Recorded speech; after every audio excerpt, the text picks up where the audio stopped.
Banque crypto illégale et cocaïne, un ponte du Darknet a été arrêté grâce au traçage des crypto-monnaies.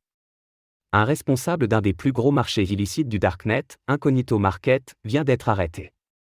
Il aurait obtenu plus de 4 millions de dollars en facilitant la vente de drogue grâce notamment à une banque crypto illégale.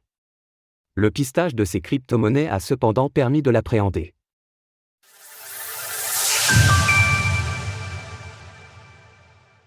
Le responsable d'Incognito Market vient d'être arrêté. Ruixian Guelin, connu sous le pseudonyme Pharaoh, était responsable d'un des plus gros marchés du Darknet, Incognito Market. Existant jusqu'à mars dernier, la plateforme permettait d'acheter et vendre des stupéfiants, ce sont 100 millions de dollars qui auraient ainsi transité. Le site faisait usage d'un système de dépôt tiers, escrow, afin de sécuriser les fonds des acheteurs. Les crypto-monnaies étaient utilisées, en particulier le Bitcoin, BTC, et le Monero, XMR, un actif qui permet des transactions anonymes. Le site permettait aux vendeurs d'écouler leur stock de cocaïne, MDMA ou encore Adderall. Mais Ruixian Guelin avait laissé une trace, les crypto-monnaies étaient envoyées vers une plateforme d'échange centralisée d'ampleur, pour être changées. On ne connaît pas le nom de la plateforme, cela dit peu d'entre elles proposent encore l'échange de XMR. Par ailleurs, des crypto-monnaies appartenant à Ruixian Guelin ont été gelées sur la plateforme d'échange Kraken.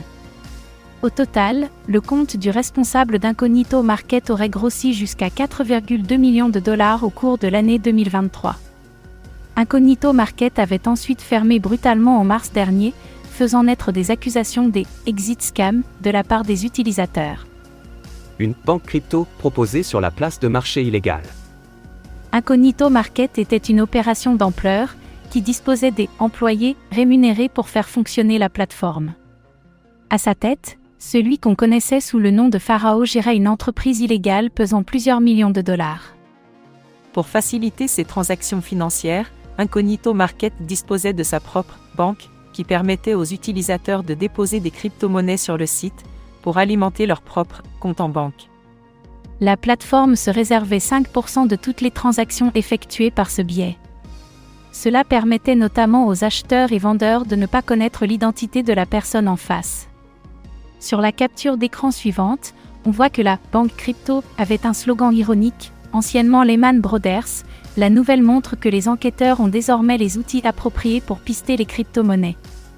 Bien que Ruixian Guelin ait utilisé l'actif anonyme Monero, les forces de l'ordre ont pu relier des comptes à sa personne. Pour le procureur Damian Williams, c'est donc un message envoyé aux malfaiteurs. Ce qu'on appelle le « dark web » n'est pas un havre pour ceux qui cherchent à être dans l'illégalité. Source : procureur du district sud de New York. Retrouvez toutes les actualités crypto sur le site cryptost.fr.